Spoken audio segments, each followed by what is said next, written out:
देवियों और सज्जनों, सबसे पहले आप सभी को नवरात्रि के इस पावन पर्व की ढेरों शुभकामनाएं। जब जब राक्षसों ने हमारी इस पावन धरती पर उपद्रव मचाया, देवी देवताओं को मारा, आतंक फैलाया, जब लगा कि अब इस धरती आसमान हर जगह राक्षसी राज आने वाला है, तब भगवान ने अलग अलग रूपों में देवी देवताओं और मनुष्य को अपने अलग अलग अवतारों से हर संकट से मुक्ति दिलाई। साथियों, साल में 2 बार आने वाला ये त्योहार हिंदू धर्म का एक महत्वपूर्ण त्योहार है, नवरात्रि। लेकिन क्या आपने कभी सोचा है कि नवरात्रि 9 दिनों तक क्यों मनाई जाती है? और 9 अंक को हिंदू धर्म में बहुत पवित्र माना जाता है। 9 ग्रह, 9 रात्रियां, 9 रूपों वाली देवी दुर्गा, ये सभी 9 अंक से जुड़े हैं। लेकिन क्या केवल एक ही संख्या ही इस त्योहार की अवधि निर्धारित करती है, या इसके पीछे कोई और गहरा अर्थ छिपा है? क्या नवरात्रों का ये सफर सिर्फ एक धार्मिक अनुष्ठान है या कोई और वजह? आइए जानते हैं। कथा के अनुसार देवी दुर्गा ने महिषासुर नामक एक शक्तिशाली असुर के साथ युद्ध किया, जिसने देवी देवताओं को तंग किया, उनका वध किया था। ये युद्ध पूरे 9 दिनों तक चला। देवताओं को परेशान करने वाले और धरती पर आतंक फैलाने वाले महिषासुर को हराने के लिए देवी दुर्गा ने अपने सभी स्वरूपों के साथ संघर्ष किया। अंततः 9वीं की रात्रि को मां दुर्गा ने महिषासुर का वध किया। इस जीत के बाद देवी की शक्ति को समर्पित करने के लिए नवरात्रि का पर्व मनाना शुरू हुआ है, जो आज भी लोग हर्षोल्लास के साथ मनाते हैं। बोलो दुर्गा माई की जय। नवरात्रि के 9 दिनों में माँ दुर्गा के 9 स्वरूपों की पूजा होती है। इन स्वरूपों में शैलपुत्री, ब्रह्मचारिणी, चंद्रघंटा, कुष्मांडा, स्कंद माता, कात्यायनी, कालरात्रि, महागौरी और सिद्धिदात्री शामिल हैं। हर दिन एक स्वरूप की पूजा की जाती है और श्रद्धालु बराबर उपवास रखते हैं। भारत के अलग अलग घरों में इस त्योहार की बहुत महत्ता है। पूरा दिन बिना कुछ खाए पिए फलाहार और कुट्टू के आटे के साथ भोज किया जाता है। नवरात्रि के दौरान भक्तगण पूरी भक्ति भाव से माता रानी की आराधना करते हैं। इस पर्व पर न केवल पूजा अर्चना की जाती है, बल्कि हर्षोल्लास के साथ दुर्गा पूजा के साथ साथ अलग अलग सांस्कृतिक कार्यक्रम भी आयोजित किए जाते हैं, जिनमें गरबा, डांडिया और अन्य लोक नृत्य शामिल होते हैं।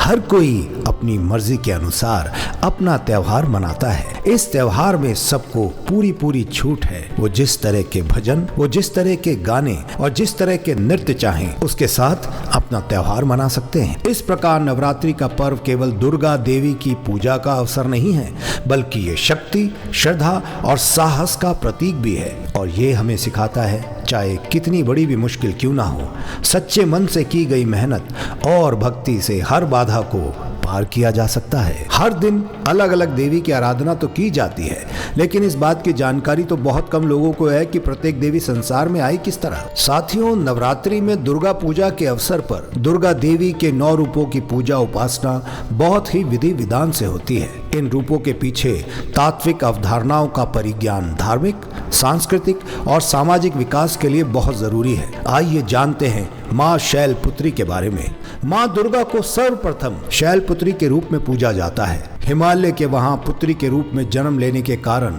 उनका नामकरण हुआ शैलपुत्री। इनका वाहन वृषभ है, इसलिए यह देवी वृक्षारूणा के नाम से भी जानी जाती है। इस देवी ने दाएं हाथ में त्रिशूल धारण कर रखा है और बाएं हाथ में कमल सुशोभित है। यही देवी प्रथम दुर्गा हैं। यही सती के नाम से भी जानी जाती हैं। उनकी एक मार्मिक कहानी है। एक बार जब प्रजापति ने यज्ञ किया तो इसमें सारे देवताओं को निमंत्रित किया, भगवान शंकर को छोड़कर। जी हाँ, भगवान शंकर को निमंत्रण नहीं भेजा। सती यज्ञ में जाने के लिए विकल हो उठी। शंकर जी ने कहा कि सारे देवताओं को निमंत्रित किया गया है, उन्हें नहीं। ऐसे में वहां जाना उचित नहीं है। सती का प्रबल आग्रह देखकर शंकर जी ने उन्हें यज्ञ में जाने की अनुमति दे दी। सती जब घर पहुंची तो सिर्फ मां ने ही उन्हें स्नेह दिया। बहनों की बातों में व्यंग और उपवास के भाव थे। भगवान शंकर के प्रति भी तिरस्कार का भाव है और उस पर दक्ष ने भी उनके प्रति अपमानजनक वचन कहे। इससे सती को क्लेश पहुंचा। वे अपने पति का ये अपमान सह न सकी और योगाग्नि द्वारा अपने को जलाकर भस्म कर लिया। इस दारुण दुख से व्यथित होकर शंकर भगवान ने उस यज्ञ का विध्वंस करा दिया और यही सती अगले जन्म में शैलराज हिमालय की पुत्री के रूप में जन्मी और शैलपुत्री कहलाई। पार्वती और हेमवती भी इसी देवी के अन्य नाम हैं। शैलपुत्री का विवाह भी भगवान शंकर से हुआ। शैलपुत्री शिव जी की अर्धांगिनी बनी। इनका महत्व और शक्ति अनंत है। नवरात्रि के पहले दिन माँ के इस रूप की पूजा अर्चना होती है। गाय पर सवार माँ शैलपुत्री चंद्रमा को धारण करती है। धार्मिक मान्यता के अनुसार माँ शैलपुत्री की आराधना करने से जातक की कुंडली में चंद्र दोष ठीक होता है। अब बात करते हैं ज्ञान की देवी माँ ब्रह्मचारिणी की कथा की। नव दुर्गा के दूसरे स्वरूप माँ ब्रह्मचारिणी की पूजा करने से ज्ञान और वैराग्य की प्राप्ति होती है।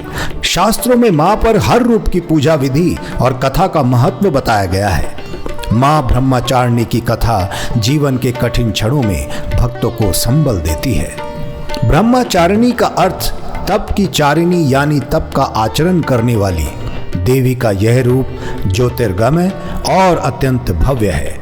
माँ के दाएं हाथ में जप की माला है और बाएं हाथ में यह कमंडल धारण किए हुए हैं। अब बात करते हैं माँ ब्रह्मचारिणी की कथा की। पूर्व जन्म में इस देवी ने हिमालय के घर पुत्री के रूप में जन्म लिया था और नारद जी के उपदेश से भगवान शंकर को पति रूप में प्राप्त करने के लिए घोर तपस्या की। इस कठिन तपस्या के कारण इन्हें तपश्चारिणी अर्थात ब्रह्मचारिणी नाम से जाना गया। 1000 वर्ष इन्होंने केवल फल फूल खाकर बिताए और 100 वर्षों तक केवल जमीन पर रहकर शाक पर निर्वाह किया। कुछ दिनों तक कठिन उपवास रखे और खुले आकाश के नीचे वर्षा और धूप के घोर कष्ट सहे। 3000 वर्षों तक टूटे हुए बिल्व पत्र खाए और भगवान शंकर की आराधना करती रही। इसके बाद तो उन्होंने सूखे बिल्व पत्र खाना भी छोड़ दिया। कई हजार वर्षों तक निर्जल और निराहार रहकर तपस्या करती रही। पत्तों को खाना छोड़ने के बाद इनका नाम अपर्णा पड़ गया। कठिन तपस्या के कारण देवी का शरीर एकदम क्षीण हो गया। देवता, ऋषि, सिद्धगण, मुनि सभी ने ब्रह्मचारिणी की तपस्या को अभूतपूर्व पुण्य कृति बताया, उनकी सराहना की और कहा, हे देवी, आज तक किसी ने इस तरह की कठोर तपस्या नहीं की। ये आप ही से संभव था। आपकी मनोकामना परिपूर्ण होगी और भगवान चंद्रमौली शिव जी तुम्हें पति रूप में अवश्य प्राप्त होंगे। आपसे विनती है, अब तपस्या छोड़कर आप घर लौट जाएं। जल्द ही आपके पिता आपको लेने आ रहे हैं। लेकिन माँ ने तब तक तप समाप्त नहीं किया जब तक स्वयं शिव जी ने उन्हें साक्षात दर्शन नहीं दिए। उनसे आशीर्वाद मिलने के उपरांत ही माँ अपने घर की ओर प्रस्थान की। माँ की कथा का सार ये है कि जीवन के कठिन संघर्षों में भी मन विचलित नहीं होना चाहिए। माँ ब्रह्मचारिणी देवी की कृपा से सर्व सिद्धि प्राप्त होती है। नवरात्रि के दूसरे दिन माँ ब्रह्मचारिणी की पूजा अर्चना होती है। माँ का ये स्वरूप मंगल ग्रह का स्वामी है। ब्रह्मचारिणी माँ की पूजा करने से लोगों की कुंडली में मंगली दोष का प्रभाव कम होता है। अब नवरात्रि का तीसरा दिन। नवरात्रि के तीसरे दिन माँ चंद्रघटा स्वरूप की पूजा होती है। चंद्रघटा देवी का स्वरूप तपे हुए स्वर्ण के समान कांतिमय है। चेहरा शांत एवं सौम्य है और मुख पर सूर्य मंडल की आभा छिटक रही है। माता के सिर पर अर्ध चंद्रमा मंदिर के घंटे के आकार में सुशोभित हो रहा है, जिसके कारण देवी का नाम चंद्रघंटा हो गया है। अपने इस रूप से माता देवगण, संतों एवं भक्त जन के मन को संतोष एवं प्रसन्न प्रदान करती हैं। माँ चंद्रघंटा अपने प्रिय वाहन सिंह पर आरूढ़ होने के बाद अपने 10 हाथों में खड़ग, तलवार, ढाल, गदा, पाश, त्रिशूल, चक्र, धनुष भरे हुए तरकश लिए मंद मंद मुस्कुराती हुई नजर आती हैं। इस देवी की कृपा से साधक को अलौकिक वस्तुओं के दर्शन होते हैं, दिव्य सुगंधियों का अनुभव होता है और कई तरह की ध्वनियां सुनाई देने लगती हैं। इन क्षणों में साधक को बहुत सावधान रहना चाहिए। इस देवी की आराधना से साधक में वीरता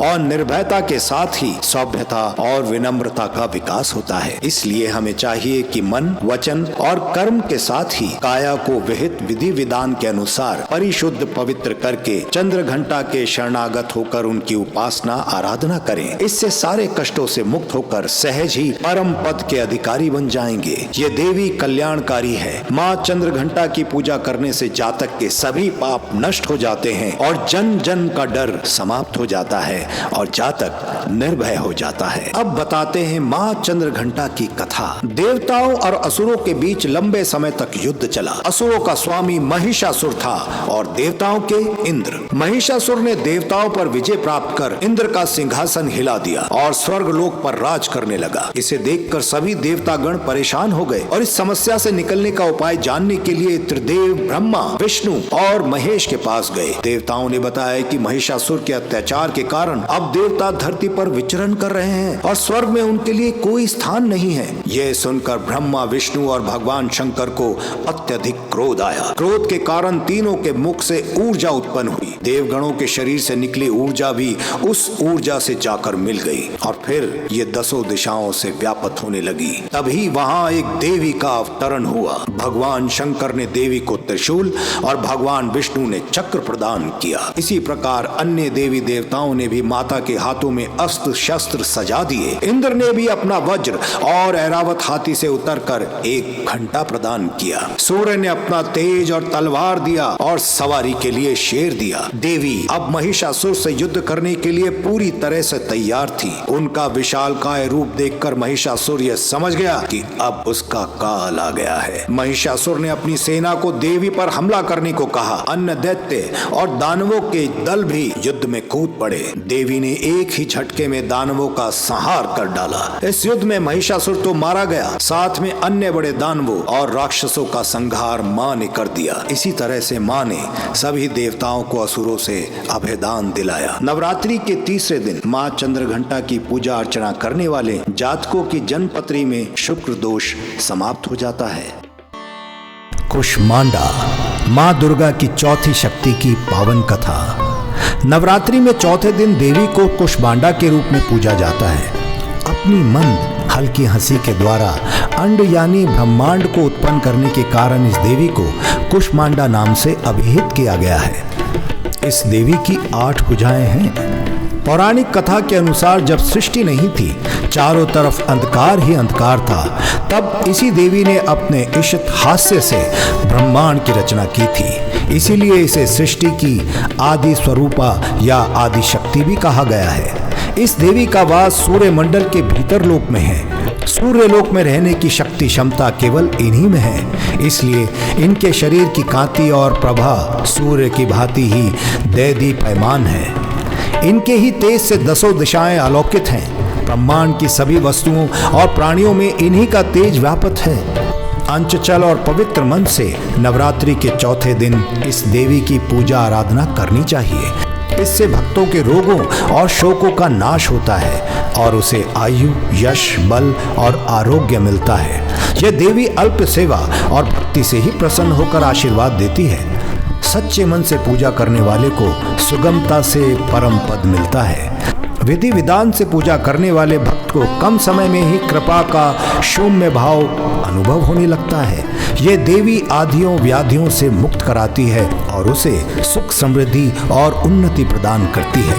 अंततः इस देवी की उपासना में भक्तों को सदैव तैयार रहना चाहिए। नवरात्रि के चौथे दिन माँ कुष्मांडा की पूजा अर्चना होती है। कुष्मांडा माँ सूर्य से संबंधित दोषों को भी ठीक करती है। जिन जातकों की कुंडली में सूर्य नीच का हो, उन्हें माँ कुष्मांडा की पूजा से लाभ होता है।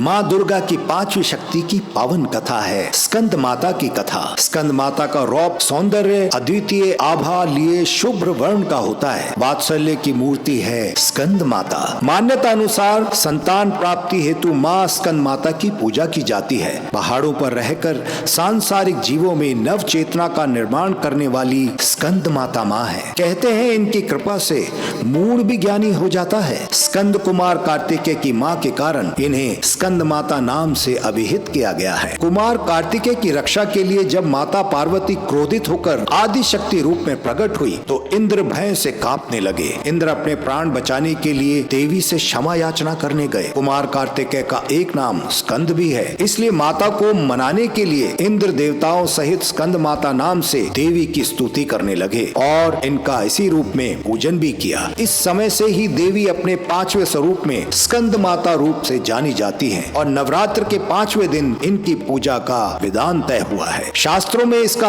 बहुत महत्व है। इनकी उपासना से भक्त की सारी इच्छाएं पूरी होती हैं, भक्त को मोक्ष मिलता है। सूर्य मंडल की अधिष्ठात्री देवी होने के कारण इनका उपासक अलौकिक तेज और कांतिमय हो जाता है। अतः मन को एकाग्र रखकर और पवित्र रखकर इस देवी की आराधना करने वाले साधक या भक्त को भव सागर पार करने में कभी कोई कठिनाई नहीं होती। उनकी पूजा से मोक्ष का मार्ग सुलभ होता है। यह देवी विद्वानों और सेवकों को पैदा करने वाली शक्ति है, यानी चेतना का निर्माण करने वाली। कहते हैं कालिदास द्वारा रचित रघुवंशम महाकाव्य और मेघदूत रचनाएं स्कंद माता की कृपा से ही संभव हुई हैं। नवरात्रि के 5वें दिन स्कंद माता माँ की पूजा अर्चना होती है। ये बुध ग्रह की देवी है। जो जातक स्कंद माता की पूजा अर्चना करते हैं उनकी कुंडली में बुध ग्रह की स्थिति मजबूत हो जाती है। कात्यायनी माँ दुर्गा की 6वीं शक्ति की पावन कथा आपको सुनाते हैं। कात्यायनी माँ की कथा। नवरात्रि में 6ठे दिन माँ कात्यायनी की पूजा होती है। इनकी उपासना और आराधना से भक्तों को बड़ी आसानी से अर्थ, धर्म, काम और मोक्ष चारों फलों की प्राप्ति होती है। उसके रोग, शोक, संताप और भय मिट जाते हैं। जन्मों के समस्त पाप खत्म हो जाते हैं। माँ दुर्गा की 6वीं शक्ति कात्यायनी की उपासना करने से परम पद की प्राप्ति होती है। इनकी 4 भुजाएं हैं। दाएं तरफ का ऊपर वाला हाथ अभय मुद्रा में है तथा नीचे वाला हाथ वर मुद्रा में। माँ के बाईं तरफ के ऊपर वाले हाथ में तलवार है और नीचे वाले हाथ में कमल का फूल सुशोभित है। इनका वाहन सिंह है और इनके स्वरूप अंततः भव्य हैं और दिव्य हैं। ये स्वर्ण के समान चमकीली और भास्वर हैं। अब सुनाते हैं माँ कात्यायनी की संपूर्ण कथा। इस देवी को नवरात्रि में 6ठे दिन पूजा जाता है। कात्य गोत्र में विश्व प्रसिद्ध महर्षि कात्यायन ने भगवती पराम्बा की उपासना की थी, कठिन तपस्या की। उनकी इच्छा थी कि उन्हें पुत्री प्राप्त हो। फिर माँ भगवती ने उनके घर पुत्री के रूप में जन्म लिया, इसलिए यह देवी कात्यायनी कहलाई। इनका गुण शोध कार्य है, इसलिए इस वैज्ञानिक युग में कात्यायनी का बहुत अधिक महत्व है और इनकी कृपा से सारे कार्य पूरे हो जाते हैं। ये वैद्यनाथ नामक स्थान पर प्रकट होकर पूजी गई। माँ कात्यायनी अमोघ फलदायिनी है। भगवान कृष्ण को पति के रूप में पाने के लिए ब्रज की गोपियों ने इन्हीं की पूजा की थी। यह पूजा कालिंदी यमुना के तट पर की गई थी, इसलिए ये ब्रजमंडल की अधिष्ठात्री देवी के रूप में प्रतिष्ठित हैं। माँ कात्यायनी शत्रु हंता है, इसलिए इनकी पूजा करने से शत्रु पराजित होते हैं और जीवन सुखमय बनता है। जबकि माँ कात्यायनी की पूजा करने से कुंवारी कन्याओं का विवाह होता है। नवरात्रि के 6ठे दिन भक्त का मन आगन्य चक्र पर केंद्रित होना चाहिए। अगर भक्त खुद को पूरी तरह से माँ कात्यायनी को समर्पित कर दें तो माँ कात्यायनी उसे अपना असीम आशीर्वाद प्रदान करती हैं। नवरात्रि के 6ठे दिन माँ कात्यायनी की पूजा होती है। माँ कात्यायनी बृहस्पति ग्रह की स्वामिनी मानी गई हैं। कात्यायनी देवी की पूजा करने से बृहस्पति ग्रह से संबंधित दोष समाप्त हो जाते हैं। नवरात्रि के 7वें दिन यानी महासप्तमी को माता काल रात्रि की पूजा की जाती है। जैसा उनका नाम है वैसा उनका रूप है। खुले बालों में अमावस की रात से भी काली। माँ काल रात्रि की छवि देखकर भूत प्रेत भाग जाते हैं। माँ का वर्ण काला है। अब आपको सुनाते हैं माँ काल रात्रि की कथा। कथा के अनुसार दैत्य शुंभ, निशुंभ और रक्त बीज ने तीनों लोकों में हाहाकार मचाया हुआ था। इससे चिंतित होकर सभी देवतागण शिवजी के पास आए। शिवजी ने देवी पार्वती से राक्षसों का वध कर अपने भक्तों की रक्षा करने के लिए कहा। शिवजी की बात मानकर पार्वती जी ने दुर्गा का रूप धारण किया और शुंभ निशुंभ का वध कर डाला। परंतु जैसे ही दुर्गा जी ने रक्त बीज को मारा, उसके शरीर से निकले रक्त से लाखों रक्त बीज उत्पन्न हो गए। इसे देख दुर्गा जी ने अपने अपने तेज से काल रात्रि को उत्पन्न किया। इसके बाद जब दुर्गा जी ने रक्त बीज को मारा तो उसके शरीर से निकलने वाले रक्त को काल रात्रि ने अपने मुख में भर लिया और सबका गला काटते हुए रक्त बीज का वध कर डाला। इनका रूप भले ही भयंकर हो, लेकिन ये सदैव शुभ फल देने वाली माँ है, इसलिए ये शुभंकरी कहलाई। अर्थात इनसे भक्तों को किसी भी प्रकार से भयभीत या आतंकित होने की कतई आवश्यकता नहीं। इनके साक्षात्कार से तो भक्त पूर्ण का भागी बनता है। काल रात्रि की उपासना करने से ब्रह्मांड की सारी सिद्धियों के द्वार खुल जाते हैं और तमाम असुरी शक्तियां उनके नाम के उच्चारण से ही भयभीत होकर दूर भाग जाती हैं। इसलिए दानव, दैत्य, राक्षस और भूत प्रेत उनके स्मरण से ही दूर हो जाते हैं। अंधकार में स्थितियों का विनाश करने वाली शक्ति है माँ काल रात्रि। काल से भी रक्षा करने वाली ये शक्ति है। ये ग्रह बाधाओं को दूर करती है और अग्नि, जल, जंतु, शत्रु और रात्रि सब दूर हो जाते हैं। इन्हीं की कृपा से भक्त हर तरह के भय से मुक्त हो जाता है। नवरात्रि के 7वें दिन माँ काल रात्रि की पूजा अर्चना होती है और माँ काल रात्रि की पूजा करने से शनि दोष समाप्त हो जाता है। माँ दुर्गा की 8वीं शक्ति की पावन कथा है महागौरी की कथा। नवरात्रि में 8वें दिन महागौरी देवी की पूजा होती है। नाम से ही प्रकट है, इनका रूप पूर्णतः गौर वर्ण है। इनकी उपमा शंख, चंद्र और कुंद के फूल से दी गई है। अमोद फलदायिनी है माँ महागौरी। अष्टवर्षा भवेद गौरी यानी इनकी आयु 8 साल की मानी गई है। इनके सभी आभूषण और वस्त्र सफेद हैं, इसलिए उन्हें श्वेतांबरधरा भी कहा गया है। 4 भुजाएं हैं और वाहन वृषभ है, इसलिए इन्हें वृषारूढ़ा भी कहते हैं। इनके ऊपर वाला दाहिना हाथ अभय मुद्रा में है तथा नीचे वाला हाथ त्रिशूल धारण किए हुए है। ऊपर वाले बाएं हाथ में डमरू धारण है और नीचे वाले हाथ में वर मुद्रा है। अब सुनाते हैं महागौरी की कथा। इनकी पूरी मुद्रा बहुत शांत है। पति रूप में शिव को प्राप्त करने के लिए महागौरी ने कठोर तपस्या की थी। इसी वजह से इनका शरीर काला पड़ गया, लेकिन तपस्या से प्रसन्न होकर भगवान शिव ने इनके शरीर को गंगा के पवित्र जल से धोकर कांतिमय बना दिया। उनका रूप गौर वर्ण का हो गया, इसलिए ये महागौरी कहलाई। ये अमोद फलदायिनी है और इनकी पूजा से भक्तों के तमाम कलमश धुल जाते हैं, पूर्व संचित पाप भी नष्ट हो जाते हैं। महागौरी का पूजन अर्चन, उपासना, आराधना कल्याणकारी है। इनकी कृपा से अलौकिक सिद्धियां मिलती हैं। नवरात्रि के 8वें दिन माँ महागौरी की पूजा करने का प्रचलन है और माँ महागौरी राहु की स्वामिनी मानी जाती है। जो जातक नवरात्रि के 8वें दिन माँ महागौरी की पूजा करते हैं, उनकी जन्मपत्री का राहु दोष हमेशा के लिए समाप्त हो जाता है। माँ दुर्गा की 9वीं शक्ति की पावन कथा है माँ सिद्धिदात्री की कथा। माँ दुर्गा जी की 9वीं शक्ति का नाम सिद्धिदात्री है। ये सभी प्रकार की सिद्धियों को देने वाली है। इस दिन शास्त्रीय विधि विधान और पूर्ण निष्ठा के साथ साधन करने वाले साधक को सभी सिद्धियां मिल जाती हैं। सृष्टि में कुछ भी उनके लिए अगम्य नहीं रह जाता। ब्रह्मांड पर पूर्ण विजय प्राप्त करने की सामर्थ्य उसमें आ जाती है।